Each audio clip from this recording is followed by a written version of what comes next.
Oh, the heat. Like one time when we were serving in the city, um, it was on the outskirts. It was more towards Normanhurst. And when we were serving there, it had gotten to like 100, I guess it would be 110 degrees Fahrenheit here, which is like 42, 43 degrees Celsius. And it was just so hot. So on transfer day, it was the first time I had seen a huntsman. And huntsman spiders are about, my hand is the average size, I guess, but it was about like this size, the huntsman spider, and it crawled into the window. And because huntsmen's, what they can do is they can lay flat and they can just come in through, like, if there's just a little bit of space, they could flatten themselves and they'll find their way right into your room or your kitchen or whatever. And so that huntsman got inside, and it was my closet, but it was the other sister's study room, and so I had already packed. And so I took a quick picture of the huntsman spider, and then I left it for the other sisters for a surprise. I don't think they were very happy because the huntsmans are very quick, and so when they try to get them, they kind of go like this. And so they move very quickly. But I guess they didn't know it was me, so.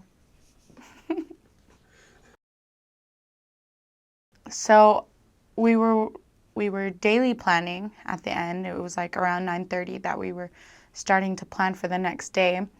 My companion and I were sitting across from each other, and we had this sliding door that led to the back. So our house kind of was like, or our flat was more like a house. It was just half of it. So we had like, it was very big. And so we had this big living room and then this sliding door that was clear that you could just kind of peer out and see other people's homes or backyards. So we like closed that. And while we were staring at each other and kind of just talking about our plans that we were going to be doing for the next day, we heard this huge bang on our door, on that screen door, and it kind of just scared us so bad that I froze. I learned that sometimes I could be a fight or flight, but I am a flight sometimes. So I froze, and I kind of didn't know what to do, so I just sat there in my chair like this, staring at the door, and at my companion's trying to pull me into the laundry room. So the living room's right here, and our laundry room is back here.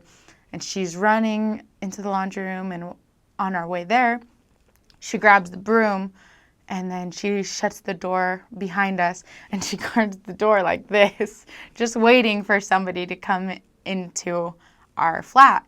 And so I kind of started we were getting really like paranoid and really scared because there was that big bang and shuffling out there on the deck. And so we just didn't know what it could be. And we thought it was a man. And after calling our district leader, and he had gone through the chain of command and went to our zone leaders, to the APs, and then it ended up at the mission president's doorstep. And so we were like dealing with the real, I mean, it was like the real deal by now. And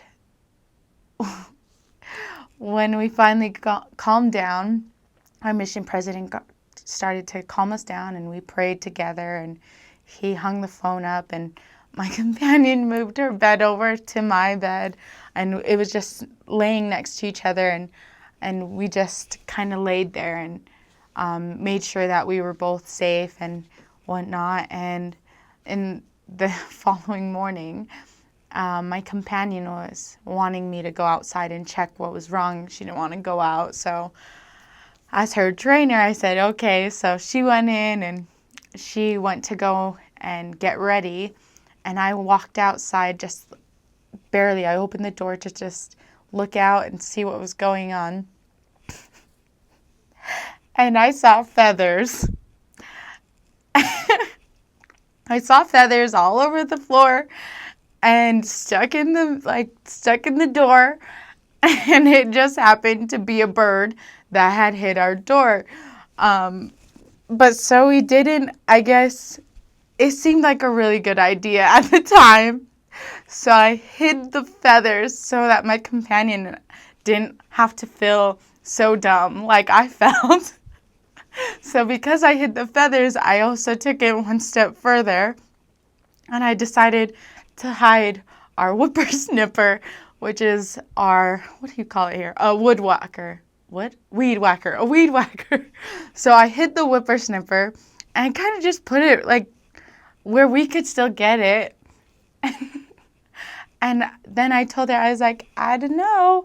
Like, maybe it was a bird, maybe it wasn't. And she goes, no, it was definitely a man. And I said, okay, you said it. And so I kind of let her believe it because I just felt I would deal better with the knowledge that it was not a man. And then with that, I mean, our whippersnapper had gotten stolen. And so that was the end of the happy story.